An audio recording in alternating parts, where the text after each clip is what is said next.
एकजुट किया है, एक मंच पे लाया है। साथियों, अपने बारे में मैं थोड़ा सा बताना चाहूंगा। मजदूरों के मांग के लिए 2013 में रेलवे में नौकरी से निकाला था IRCTC, जो कि ऑनलाइन टिकट बुकिंग करते होंगे, उसका नाम आप जानते होंगे।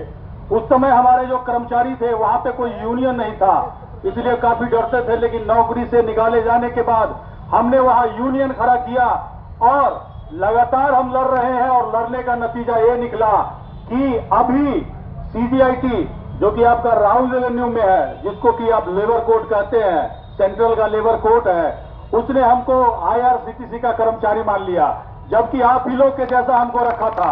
और 2019 में मैं केस जीत गया। और तो और अभी हाई कोर्ट में भले ही वो गए हैं, लेकिन वहां भी हम लड़ रहे हैं और लगातार लड़ेंगे। हमारे कई साथी परमानेंसी का भी जॉब के लिए वहां पे लड़ाई लड़ रहे हैं, भले ही उनको निकाल दिया। अब ये देखिए, जहां तक DTC कर्मचारियों के बारे में मुझे पता है, आप लोगों को घंटा पे काम करवाया जाता है। ये बात सही है कि गलती है? एक बार जोर से बोलिए, एक बार सही है कि गलती है? कहने का मतलब आपको दिहाड़ी मजदूर भी नहीं मानते हैं। और तो और आप में से कई लोग ऐसे हैं, जब DTC में ड्यूटी के लिए जाते हैं, उनको वापस लौटा दिया जाता है। ये बात सही है कि गलती है? तो ये बताइए, जिस दिन आपको लौटा दिया जाता है, क्या उस दिन आपके बच्चे खाना नहीं खाएंगे? सही बात है, गलती बात है? तो ये देखिए, ये बात आप नहीं सोच रहे हैं। क्यों नहीं सोच रहे हैं? क्योंकि जब जब इलेक्शन आता है, आप अपने मुद्दे को भूल जाते हैं और दूसरे मुद्दे पे आप वोट करते हैं। आपने कभी ऐसा सोचा है कि जो सरकार हमारी सैलरी बढ़ाएगी, हमको पक्का करेगी, उसको हम वोट देंगे?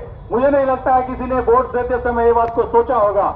अभी हाल ही में 1 साल पहले सुप्रीम कोर्ट ने एक आदेश दिया, लगातार चलने वाला जो काम है, उसमें जो लोग काम करेंगे वो परमानेंट होंगे। इस बात की जानकारी है आप लोगों को? है कि नहीं है जानकारी? तो आपका काम क्या लगातार चलने वाला नहीं है? काम है कि नहीं है? जोर से बोलिए एक बार, आप लोग के अंदर जोश नहीं है कि नहीं है? आप लोग को परमानेंट होना चाहिए कि नहीं होना चाहिए?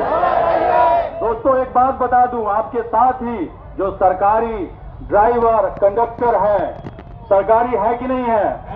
उनको आपसे ज्यादा तनख्वाह मिलती है कि नहीं मिलती है? आप वही काम करते हैं कि नहीं करते हैं? और जब वही काम करते हैं तो आपके साथ भेदभाव क्यों किया जाता है? तो भेदभाव इसलिए किया जाता है कि सरकार जिस कॉन्ट्रैक्टर को बहाल करती है, आपको रखने के लिए, आपका शोषण करने के लिए, कहीं ना कहीं उनका सगा संबंधी होगा, चाहे वो अधिकारी का होगा और चाहे वो राजनेता का होगा। और इसी के नाम पे आपका शोषण किया जाता है।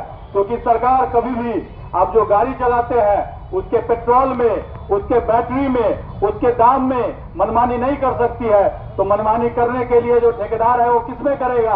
आपके सैलरी में करेगा, आपके पेट पे करेगा, आपके रोटी के साथ करना